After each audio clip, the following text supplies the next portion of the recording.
Vamos orar, irmãos, mais uma vez, pedindo que o Senhor esteja nos orientando no estudo da sua palavra, continuando nosso estudo com Davi. Vamos orar. Pai amado, nós queremos agradecer o Senhor por tudo quanto já desfrutamos nessa manhã, pela comunhão que é proporcionada a cada um de nós com o Senhor, através da cruz de Cristo. Muito obrigado, Deus, pelo Teu Espírito também, que aplica essas realidades aos nossos corações. Obrigado, Senhor, por esse domingo bonito que o Senhor tem nos dado. Muito obrigado, Deus, pela proposta do Senhor para esse dia de hoje. Que todos os propósitos do Senhor se cumpram nas nossas vidas hoje. Essa é a nossa oração. E entendemos, ó Deus, que dentre estes propósitos está esse momento de aprendizado através da Tua palavra. Que o Senhor, de fato, fale a cada um de nós. Ministre, ó Deus, poderosamente aos nossos corações. Em nome de Jesus, nós te oramos e te agradecemos. Amém, Senhor. Amém. Meu professor de Bíblia, reverendo Heber, lá em César, ele dizia o seguinte, que o expositor é muito bom o trabalho de expor a palavra de Deus, mas às vezes o expositor ele encontra uns, não são espinhos, mas alguns muros que as pessoas constroem, que o próprio Deus constrói para que eles sejam ultrapassados.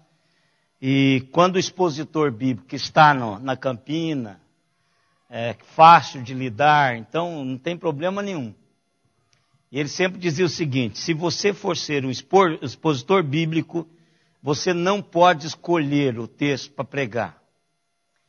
Você vai expondo, e o que for encontrando pela frente, você vai ter que expor. Você não pode escolher alguns detalhes da vida de alguém para expor. Você tem que expor à medida que a vida vai acontecendo. E às vezes isso traz dificuldades. Porque a tendência nossa é de falarmos só da coisa bem-sucedida. Todos nós fazemos isso. Por exemplo, você vai num congresso de odontologia, você não vê nenhum professor, nenhum palestrante falando das vezes que ele falhou. Você vê o Baratielli, Mondelli, essas grandes figuras, que devem ter surgido outros depois que eu saí, mas eles só falam do sucesso. O slide aparece lá, você fala, meu Deus, que negócio fantástico. Você vai para a igreja, o congresso de pastores, você não vê nada de que pastor fala das lutas, da dificuldade, vontade de morrer, vontade de largar, vontade de não ver crente. Você não ouve isso deles, é tudo mil maravilhas. Nós normalmente não falamos daquilo que é o calo, é os nossos enfrentamentos, a gente não fala. Porque nós queremos passar algo que é sempre fantástico. Então, falar de Davi,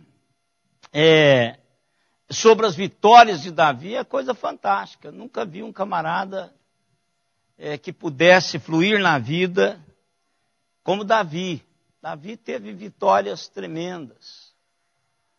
Mas quando nós pensamos em Davi, já foi construído na nossa mente duas grandes realidades na vida de Davi. Nós pensamos no Davi vitorioso e, por outro lado, nós pensamos também num Davi derrotado.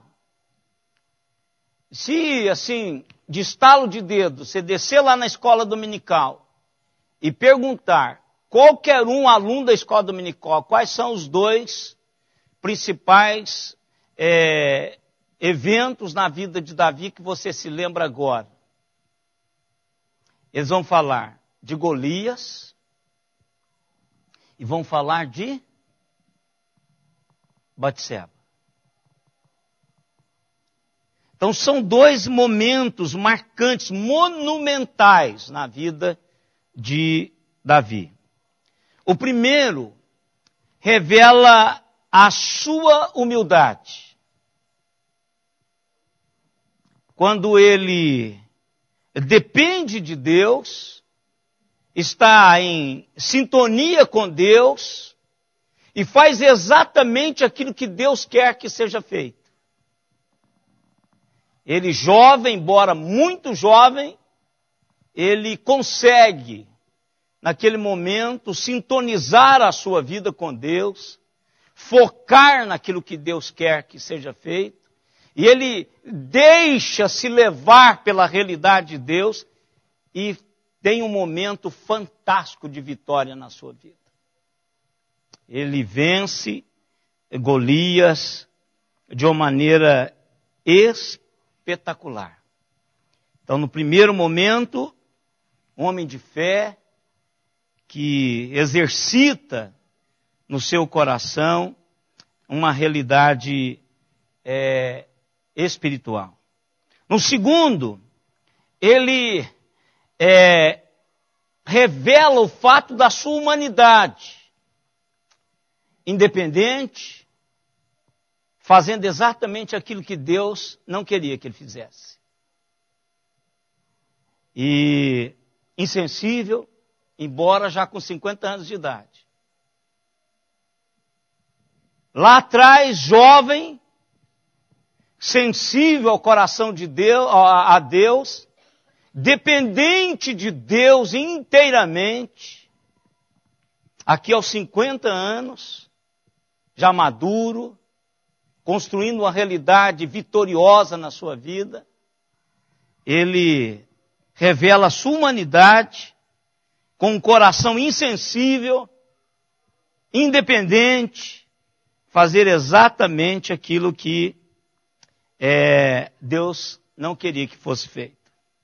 Segundo, então, Davi prova que ele era homem, como qualquer outro homem, e fazendo o que qualquer outro homem pode fazer, se estiver desconectado com aquilo que Deus tem para a sua vida. Quando Davi conheceu o gigante chamado Golias, nós temos o privilégio de presenciar a maior vitória da vida desse homem. Vitória de Deus, usando o menino sem nenhum traquejo militar, só usando aquele menino com as suas habilidades naturais que ele tinha, que é isso que Deus faz sempre. Deus usa as nossas habilidades construídas, que você tem, que Ele lhe habilitou, que Ele lhe aparelhou, e foi o que Ele fez com Davi. Simplesmente um estilingue e uma pedra. Não precisou mais do que isso. Deus não precisa de muita coisa, mas um coração rendido a esse Deus. Então nós presenciamos, testemunhamos, temos o privilégio de testemunhar a maior vitória desse pequenino Davi. Quando Davi conhece a Batseba, somos obrigados a testemunhar a sua maior derrota. Até esse momento, Davi não tinha perdido uma única batalha.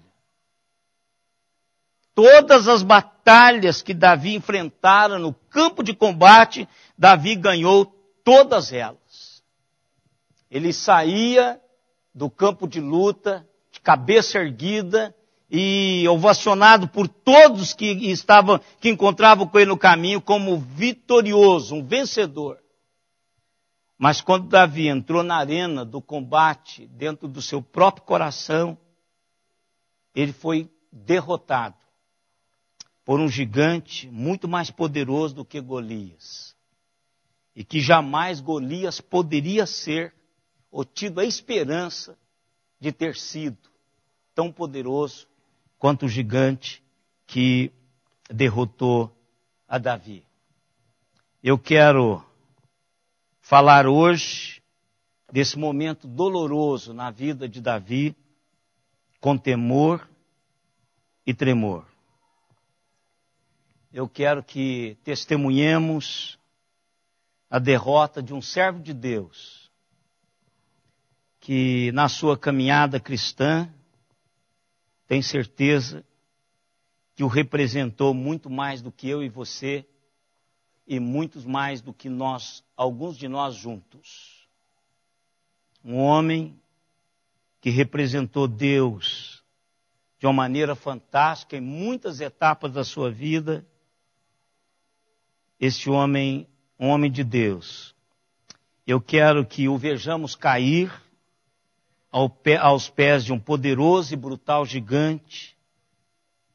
Quero olhar para o pecado de Davi, para que possamos evitá-lo. Evitar as suas armadilhas, que hoje são muito mais evidentes, muito mais claras. Você não precisa de procurar, elas te procuram. Você não precisa de subir a um telhado. Você não precisa fazer força nenhuma para ter essas armadilhas diante dos seus pés. Claro que eu não quero tripudiar sobre Davi. Eu sei que se não fosse pela graça de Deus, vocês poderiam estar falando sobre mim. E cada um de nós que estamos aqui igualmente. Se não fosse a graça de Deus, nós poderíamos ser a pessoa a ser comentado sobre este pecado. O que eu quero aproveitar nesse momento, nesse exemplo que Deus providenciou para mim e para você, é exatamente analisar o gigante que estava dentro de Davi. E ao fazê-lo, eu quero que você analise o que está dentro de você. Então eu quero falar com os irmãos hoje, a partir do capítulo 11 de 2 Samuel, sobre o gigante que matou Davi. O gigante que matou Davi. Que eu e vocês podemos pensar sobre isto. Não é o gigante da doença, do sofrimento, da tristeza, da pobreza, da dor, ou qualquer outro gigante externo que a gente possa chamá-lo pelo nome. O que vai dar maior problema nas nossas vidas não são os gigantes externos. O gigante que mais vai causar problemas a mim e a você, e tem sido assim, reside dentro do nosso próprio coração agora. Agora. Eu não tenho tido problema nenhum com os gigantes externos. Nenhum problema. A minha grande batalha tem sido com os gigantes internos. Com aqueles que estão dentro do meu coração. Aqueles que se agigantam dia a dia na minha vida. Muitos de nós tememos o gigante das coisas. Tem pessoas que temem saúde, morte, crise financeira, que deixam-nos paralisados. Ah, se eu for mandado embora amanhã. Ah, se isso acontecesse na minha vida. Então, são coisas assim que a gente cultiva com medo tremendo de acontecer nas nossas vidas. E, no entanto, quase nunca nós paramos para pensar nos gigantes que nós carregamos dentro de nós mesmos. Dia a dia. com as nossas lutas. Às vezes, nós analisamos com desdenho, dizendo, não, todo mundo tem isso. Mas eu quero dizer para os irmãos, o maior gigante que existe é o que está dentro de você. Por isso, irmãos, eu queria pensar nesse texto e pensar nesse foco. Davi não teria cometido isso se não fosse o gigante que estava dentro dele. E a gente precisa tomar cuidado, irmãos, muito. Porque nós construímos a ideia de que se é algo comigo, então eu não preciso ligar porque não está atingindo outras pessoas. Mas a questão é, por enquanto. Por enquanto. Porque quando isso se agiganta, ninguém segura, irmãos. Ninguém segura. Vocês que já se casaram, que têm filhos a ponto de casar, quando seu filho disser assim, é com ele que eu vou me casar, você pode espernear, você pode fazer o que você quiser. Ele vai casar com ele ou com ela. Pode ter certeza disso. Já é de maior, ou seja, tem idade suficiente, já é emancipado, tem vontade própria, já ganha o seu dinheiro. E muitos de nós fizemos a mesma coisa. Nossos pais aproximaram, já falaram, não casa com ele. Ah, não casa, filho, Deus tem... Não, aí você temou e casou. Não casa com ela. Pai sentou com você, com lágrimas nos olhos, seu pastor, pessoas, não casa com ela. Filho, mamãe tem uma perspectiva de vida que você ainda não tem, você não tem essa leitura que eu tenho. Papai tem essa leitura, você não tem, filho. Não case. Mas casou a si mesmo. Então, quando agiganta, irmãos, quando esse gigante interno, ele se agiganta, ele cria vontade, ele cria querer, ele faz. E é por isso que às vezes quando nós assistimos entrevista, depois de uma desgraça, quando nós vamos para um tribunal pastoral, para um tribunal de presbitério, para disciplinar um pastor, ou no conselho para disciplinar um presbítero, ele diz, eu não sei onde eu estava com a cabeça. Não sabe mesmo. Porque ele já estava dominado pelo gigante interior. Ele fez simplesmente pelo fato de fazer. Ele não conseguia mais se dominar. E isso foi o que aconteceu com Davi. Mas isso tem nome, isso tem raiz, tem personalidade, tem identidade. A gente precisa de caminhar com relação a isso. E eu quero, irmãos, caminhar com os irmãos, analisando, não importa o tempo que a gente vai gastar, a pergunta que você quiser fazer. Porque se é uma coisa que todo homem tem, é conhecimento desse gigante. Todo homem que está aqui sabe disso. A menos que você não seja homem. Mas se você for homem, você sabe o que eu vou falar. E por isso, irmãos, para mim, eu não tenho nenhuma dificuldade de falar para os irmãos como é que isso funciona. Nenhuma dificuldade. Os irmãos, homens que aqui estão, também sabem disso. Às vezes é porque você não tem coragem de dizer, às vezes é porque você não tem a oportunidade de dizer, ou às vezes você não tem as palavras para dizer, não tem um momento para dizer, mas eu tenho as palavras, tenho um momento. Então eu quero dizer para os irmãos, nós já estudamos exaustivamente aqui nos 10 mandamentos na quarta-feira sobre não adulterarás. Então pode ter certeza que a minha cabeça não está cheia só das informações que eu tenho sobre isso, do conhecimento acumulado que eu tenho sobre isso intelectualmente, mas vou dizer para os irmãos que eu sou tanto homem quanto Davi. E que essa batalha é minha também, todos os dias. Todos os dias. Ao transformar-me em pastor, eu não fui anulado esse lado meu.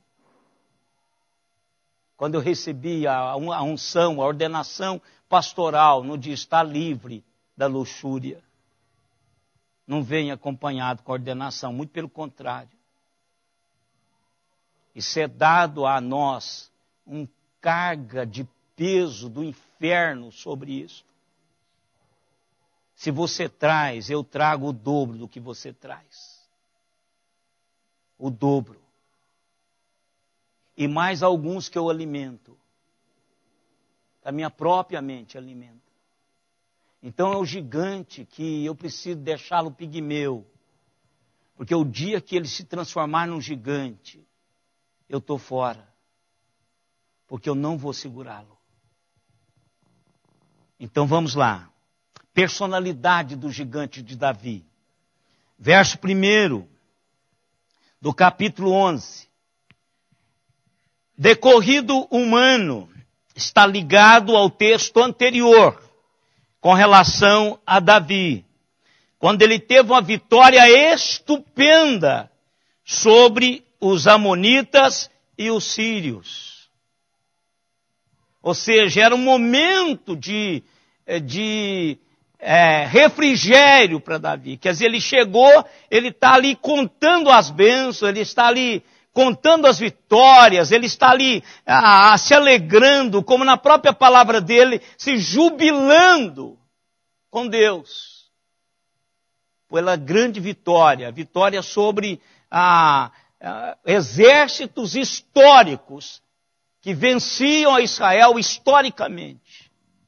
Ora, Davi consegue levar esse povo a isso. Então, decorrido um ano, no tempo em que os reis costumam sair para a batalha. Isso aqui é interessante, irmãos, porque apesar da vitória ter vindo sobre exércitos inimigos constantes, a luta ainda continuava. Ou seja, se você tem uma vitória hoje, não descanse sobre essa vitória amanhã, porque você vai continuar a batalha.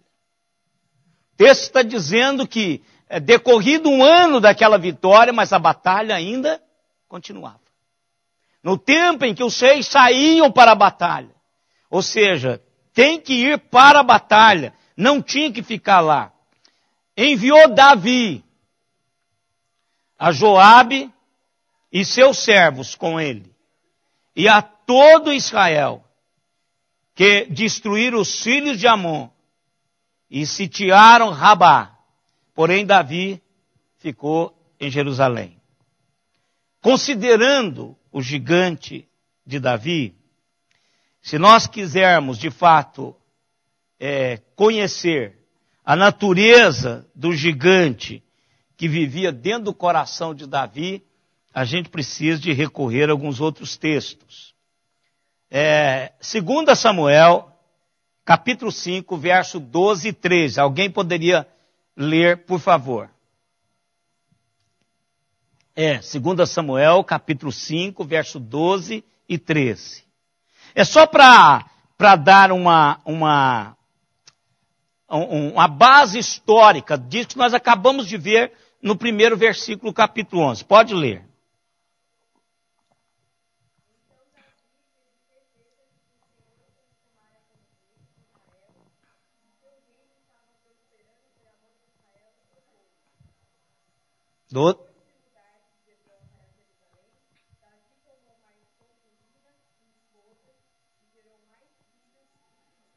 Então vamos aqui. Primeira coisa é que Davi reconhece a providência divina no trabalhar da sua vida e que a mão do Senhor, a graça do Senhor, a mão invisível de Deus estava sobre ele. Não é a primeira leitura, não é essa? Primeira coisa que Davi entende é que Deus era bom para com ele. E aqui também ele tem essa vitória e ele sabe disso. Irmãos, todos nós sabemos quando temos alguma vitória, quando ganhamos alguma batalha, nós sabemos que por nós mesmos essas batalhas não poderiam ter sido ganhas. E essa é a nossa humildade, essa é a maneira como você age diante das respostas de Deus à sua e à minha caminhada. Eu tenho certeza, irmãos, de todas as vitórias que Deus proporcionou-me. Todos nós temos isso. Nós sabemos que se Deus não tivesse agido, nós não teríamos compro aquilo, nós não teríamos vendido aquilo, a fatia não teria vindo, a aposentadoria não teria chegado. E tem marcas nítidas de Deus, o vestibular não teria sido vencido, a faculdade não teria chegado, o emprego não teria chegado. E parece que Deus faz nos entender que Ele agiu. Ele agiu. E essa é a caminhada do crente, todos nós sabemos. E a gente consegue detectar a mão de Deus, uma venda que chega na hora que precisava ter chegado. E aí o crente ajoelha e diz, muito obrigado, Senhor, pela vitória, pela venda, porque eu sei que está tão longe, eu não sabia, e chegou. Todos nós temos certeza disso, e Davi tinha. Davi tinha certeza da mão de Deus. Por isso, irmãos, eu quero que você ponha no seu coração, esse homem não era um homem ímpio, era um homem de Deus, o qual Deus abençoava. Eu não quero que você vá para casa com a falsa impressão dizendo, porque eu sou de Deus, isso não vai acontecer comigo. Não ponha isso na sua cabeça, porque é isso que o inferno quer. E para mim, um dos primeiros registros, uma das primeiras finalidades pelas quais o Espírito Santo registrou isso na vida de Davi é para que eu e vocês, como servos de Deus, entendamos que esse gigante pode se agigantar dentro de qualquer pessoa, do melhor servo de Deus ao pior, e muito mais no pior. Não tire isso da sua cabeça, não anule. E comigo não acontece. Porque é assim que tem acontecido. Perde a guarda e o gigante, o de Davi era isso aqui. Mas eu não sei qual é o seu. Tão patológico quanto o de Davi, pode ter certeza disso. Davi entendia que a mão invisível de Deus era com ele. Está escrito aí. Agora, o que termina o verso 13? Aqui começa a gigantar. Como termina lá? Mas Davi não contentou com Abigail, aquela mulher bonita, inteligente. Poderia muito bem ter parado aqui. A Bíblia diz que ela era bonita. Poderia ter parado aqui. Porque a palavra diz assim, aquele que confessa e deixa alcança misericórdia. Irmãos, o meu pecado não pode ser margem para que eu peque mais uma vez. O meu pecado, eu preciso tomar consciência dele e parar, confessar e deixar. Claro que eu não vou mandar Abigail embora, já aconteceu o pecado. E dentro do contexto ali, as duas poderiam se conviver muito bem, então vão convivendo. Está errado? Tá, mas no contexto em que Davi estava, ele não poderia mandá-la embora. Ela era uma estrangeira. Então, contente com essas mulheres. Mas o que Davi fez? O Davi tomou concubinas e mulheres. O que é de errado com isso? Afinal, Davi era um rei poderoso. Estava invicto nas batalhas. expandiu o reino, construiu um grande exército, aparelhou esse exército, colocou homens certos nos lugares certos. Ele levou a nação a um crescimento financeiro, a um crescimento militar, a um crescimento político. Foi representado em vários lugares, em todo lugar, espiritualmente. Ele levou a nação a crescer espiritualmente. Certamente ninguém se importaria de Davi entregar-se aos seus apetites sexuais, tomando para si quantas mulheres e quantas concubinas ele pudesse fazer. Só que Deus já tinha colocado um limite. É aqui que está, irmãos. O que tem? O cara é um garanhão, ele pode ter... Deus colocou um limite. E o que manda não é Davi o rei. O que manda é o Deus do rei Davi. É o rei dos reis. E qual que era a palavra, irmãos? Nós já estudamos isso aqui, lá atrás. O que Deus tinha dito com relação àqueles que deveriam ser os reis de Israel? Irmãos, Deus sabe, sempre soube, da nossa natureza. E por isso que Deus coloca paradigmas. Isso está velho. Não, enquanto o homem existir, os paradigmas absolutos de Deus devem ser obedecidos. Isso gostando ou não, irmãos, ninguém nunca gostou de fazer isso. Isso só torna prazer quando Deus é o nosso prazer. Os decretos de Deus, os preceitos de Deus, só tornam nosso prazer quando Deus é o meu prazer. Se eu pegar os decretos de Deus afora do Deus dos decretos, isso é um martírio, isso é uma algema, isso é um Deus muito cruel. Mas quando eu amo o Senhor, olha o que o salmista diz, ele mesmo, eu amo o Senhor e tenho prazer na tua lei. E nela eu medito de dia e de noite. Como é que o jovem faz para não pecar contra Deus? Guarda no coração a sua palavra. Prazer em Deus, primeiro. Aí o prazer pela palavra. Então Deus vai dando-nos os nortes, olha, os limites. Deus vai dizendo só não vai. Por isso que os 10 mandamentos, irmãos, eles não são para nos salvar. Não são. Os 10 mandamentos não salvam porque ninguém vai cumpri-los. Eles são para dizer para mim e para você que nós dependemos de Deus. É aquilo que falamos quarta-feira passada. Se você se acha um santo, leia os 10 mandamentos, que você vai sair de lá como desgraçado pecador. Porque se quebrar um único, você já é miserável. Está no inferno.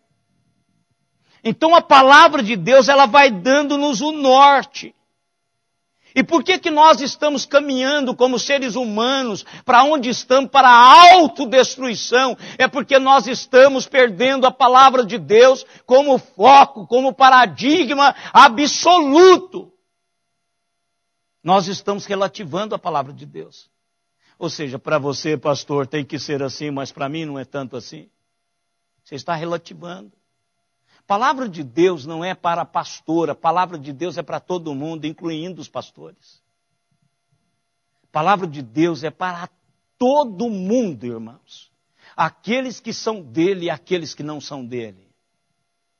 Os ímpios sabem que irão para o inferno, porque a palavra de Deus que assim diz que vão sem Jesus. É para eles também. E é para mim e para você. Que não vamos para o inferno porque Jesus nos salvou. Eu tenho certeza absoluta disso, irmãos. não é pelo que eu sou, é pelo que Ele fez por mim. Ele me amou quando eu era miserável pecador distante dele. Agora eu sou um miserável pecador próximo dele. Qual foi o paradigma que Deus deixou para os reis? O que o reverendo Ayrton Pessoa deixou para o seminarista da minha classe ou do meu tempo, que eu não sei quanto tempo ele ficou depois no seminário, porque ele teve um problema sério de saúde e depois veio a morrer. Mas aquela turma de 1981, parece que foi quando ele chegou, 82, até mais ou menos 86 eu sei que ele ficou lá.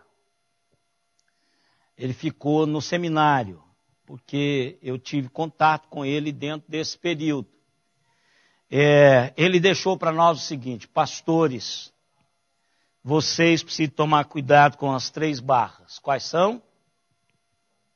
Barra de saia, barra de ouro e São João da Barra. Era um cunhaque que tinha. Ainda tem, né? São João da Barra. Então, aquele experiente pastor, que eu não sei se ele tinha algum problema em alguma dessas áreas, mas ele transmitia quase todos os dias. Ele gritava lá na frente assim: quais são as barras? Aí de novo, pastor, barra de ouro, barra de saia, São João da Barra. Todo mundo já tirava piada com ele. Mas quando você vai para o campo de batalha, você começa a observar que soldados fantásticos de Deus caem por uma delas. Eu já tive o desprazer de disciplinar um pastor bêbado. Eu o vi cambaleando, eu tive que ir lá como presidente do presbitério vê-lo em loco. Cheguei na casa dele, a mulher dele começou a chorar. Eu perguntei: cadê o pastor fulano de tal? Ela começou a chorar e disse: ele saiu. Para onde? Por aí. Mas a denúncia tinha dito exatamente onde ele vivia. Sabe o que nós fizemos, a comissão executiva? Pegamos o carro, fizemos o trajeto. Você sabe quem é. Pegamos o trajeto, fomos no trajeto dele. E sabe quem que eu vi? Ele vindo assim. Pensa o meu coração pastoral, vendo o pastor como qualquer outro bêbado. Era o pastor da igreja pequenininha, da cidade pequena.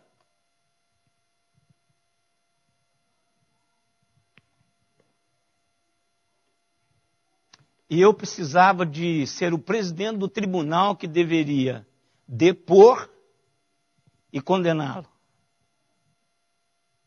Exonerá-lo por bebida. E foi feito. Foi feito. Eu não sei quantos tribunais eu participei de exonerar pastor por adultério.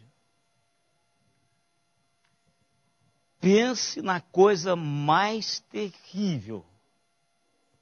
É você fazer isso. Quantas vezes? E quantas vezes eu vi já pastor pedindo exoneração a pedido, porque ele está optando pela riqueza.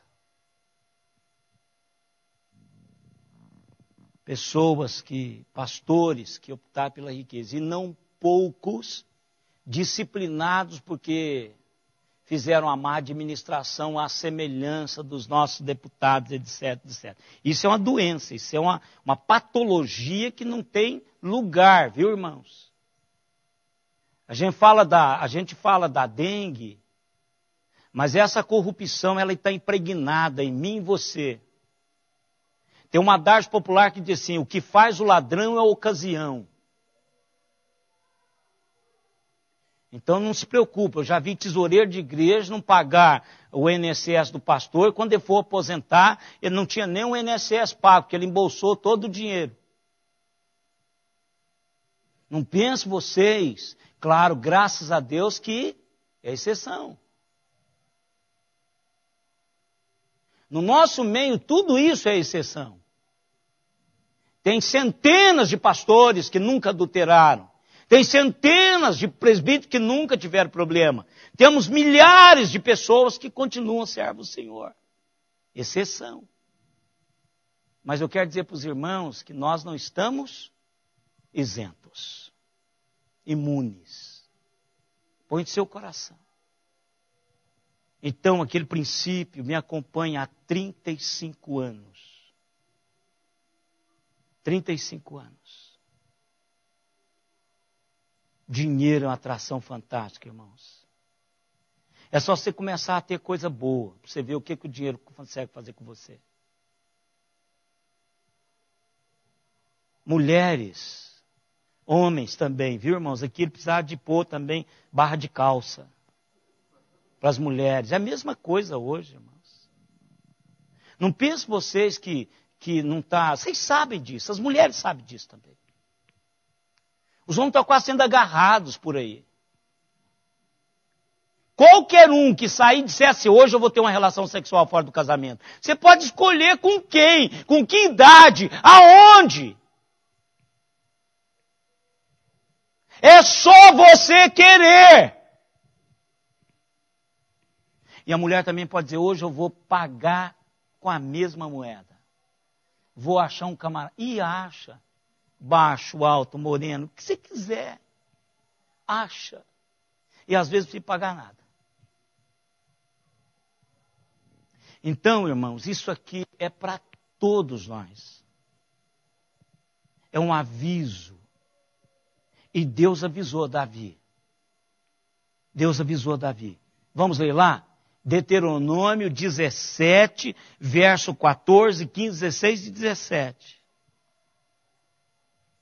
Lá os reis estavam proibidos. Claro que esse barra de saia, barra de ouro e barra de São João da Barra era uma sugestão de um pastor que era professor na formação de pastores. Quebrá-lo ia só trazer consequência para cima. Aqui foi avisado, foi. Aqui é uma determinação, aqui é um preceito de Deus, aqui é um paradigma de Deus, aqui não deveria ser quebrado. O que diz aí? 3 coisas. 17, mas pode começar do 14. Deuteronômio 17, 14, não começa lá? É 14. Então pode começar do 14.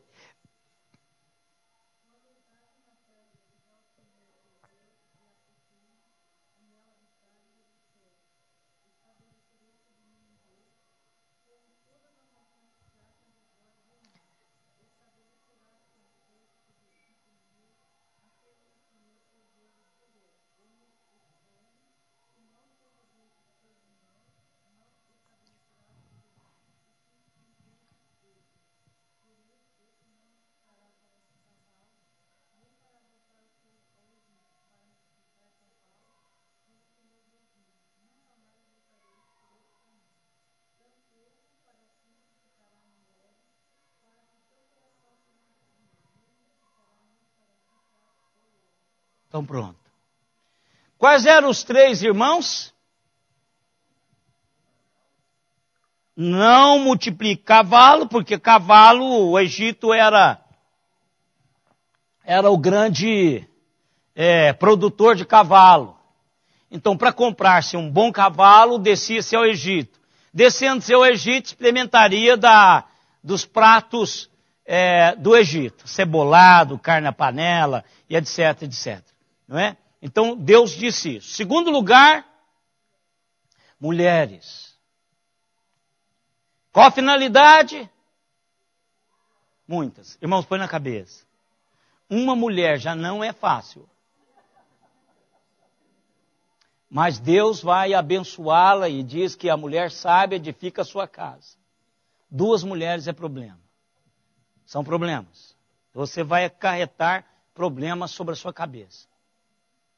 A palavra de Deus diz assim, para que não... O que tem a ver com o coração dele? Desvie do Senhor. Isso era para Salomão também, irmãos. E por isso que o finalzinho da vida de Salomão, o que está escrito lá? Quem se lembra os últimos relatos da vida de Salomão? O que diz dele? Salomão... Hein? Não precisa dizer certinho não. O que está na sua cabeça que foi as últimas palavras? Não, isso foi ele que escreveu. Ele está decepcionado com a vida. As mulheres que ele tinha não satisfez o coração dele, porque não vai satisfazer. Não vai, muito pelo contrário. Você vai querer cada vez mais. Não satisfez, o dinheiro não satisfez. As muitas mulheres corromperam o seu coração. Por isso não andava mais com Deus como andava o seu pai. Preste atenção nisso. Nós precisamos ter isso no coração. Quebrar isso, está falando do rei. E nós estamos falando do rei. Também não é para fazer o quê? Acumular prata e ouro, dinheiro. Davi, irmãos, honrou a Deus com 2 desses princípios. O número 1, ele não acumulou cavalos. Todos os cavalos que traziam como relíquia, tem uma palavrinha, despojo da batalha, ele descartava, ele desativava. Ele não acumulava. Onde você vai achar isso? Você vai achar isso em 2 Samuel, capítulo 8, verso 4. Pode achar lá. Ele não acumulava cavalos. Ele também dedicava ouro e prata tomado em despojo, em batalha ao Senhor. Ele não levava para ele, que é 2 Samuel 8, 7, até o verso 12. Achou lá? 2 Samuel 8, 4? O que diz lá?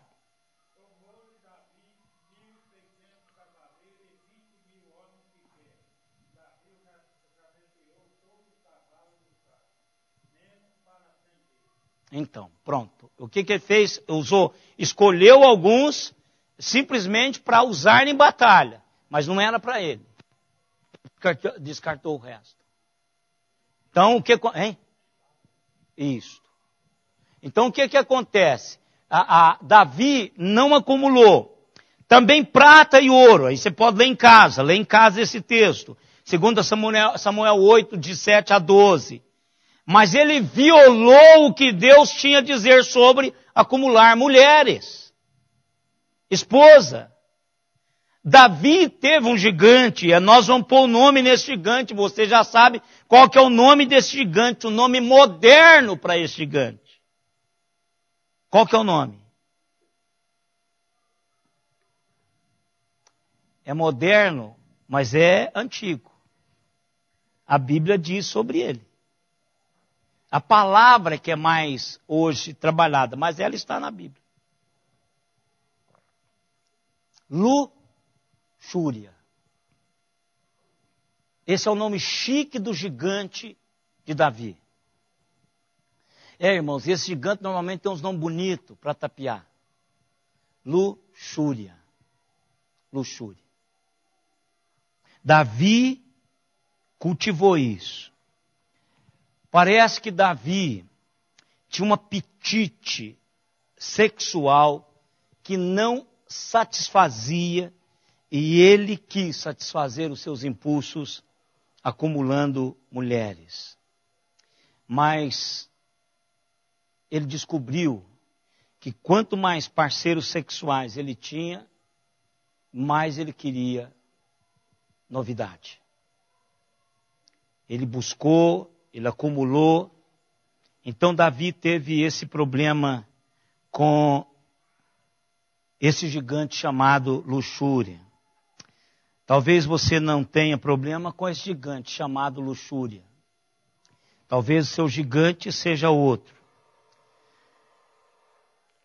Mas a coisa que a gente precisa fazer para resolver o problema desses gigantes, irmãos, é identificá-lo. É saber que ele existe, é o primeiro passo. Se você tapiar-se a si mesmo, dizendo que isso não é nada, é só uma olhadinha, vou dizer para os irmãos, não vou dizer nome, nem vou dizer época, mas os irmãos presbíteros que estão presentes aqui sabem o que eu estou dizendo. Quase que na nossa igreja, aliás, na nossa região, igreja presbiteriana, quase que nós tivemos de disciplinar um pastor pela primeira vez e assim criaram jurisprudência. Disciplinar um pastor por adultério virtual. Adultério virtual. Foi provado. Adultério virtual. Então, se você olha uma vez e tem vontade de vomitar e não olha mais, não tem problema. Mas se você começa a olhar e acha que isso não tem problema, você está alimentando um gigante que eu tenho a impressão que vai ser abordado nos assuntos a caminho do divórcio com os casais. Então, o que Davi fez foi não detectar que existia um gigante, ele tinha um problema na área sexual. Primeiro passo para resolvermos esses problemas é saber que ele existe. Não é isso que faz todo o diagnóstico de doença. A gente nem liga para a pressão arterial, a gente nem liga para a questão renal, enquanto não descobrimos que temos problemas nessa área. Eu não sabia que tinha isso. Então agora fica sabendo. Para domingo que vem, esse gigante de Davi não surgiu de uma hora para outra. Ele foi construído. Ele foi alimentado. E é isso que nós vamos falar no próximo domingo. O nome desse gigante chama-se Luxúria. E ele matou Davi. Davi ficou aleijado, existencialmente falando. O que nós vimos Davi até os 50, nós não vimos Davi até depois de morrer. Foi uma e outra perda, uma atrás da outra, uma atrás da outra, uma atrás da outra, uma atrás da outra. Davi não teve mais vitórias.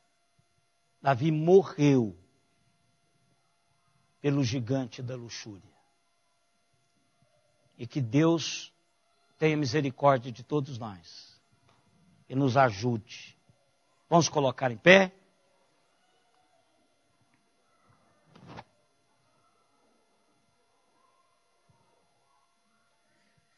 Pai amado, o Senhor sabe quem somos.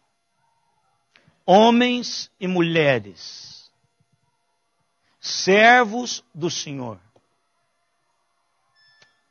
Por isso, ó Deus, em nome de Jesus, ajude-nos. Ajude-nos, ó Deus, com as nossas batalhas internas. Não nos deixe, ó Deus, alimentá-los. Mas sim, ó Pai, que sejam mortificados diariamente pelo poder da Tua palavra e do Teu Santo Espírito.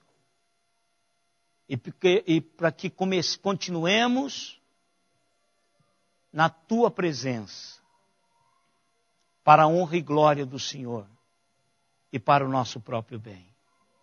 Obrigado, ó Deus, pela bênção de mais essa manhã. Obrigado, ó Pai, pela Tua palavra. E mais uma vez, Senhor, acompanhe esses irmãos que estão com problemas de saúde, ó Deus. Visite-os. Aqueles que já estão no processo de tratamento. Aqueles que ainda estão aguardando o diagnóstico, no caso do pastor Maurício. Deus, cuida dele, cuida da Márcia, cuida, Senhor, dessa família. Toma nas tuas mãos, ó Deus, todos aqueles que estão num momento de enfermidade abalada, de saúde abalada, com enfermidades. Dê, ó Deus, a cada um a bênção da tua presença, porque isto é o bastante. E agora, irmãos, que a graça do Senhor Jesus Cristo, o amor de Deus, o nosso eterno Pai, a comunhão, as consolações e o poder do Espírito Santo estejam em nós e sobre nós, até aquele dia, quando com Ele nós nos encontraremos. Amém, Senhor. Amém.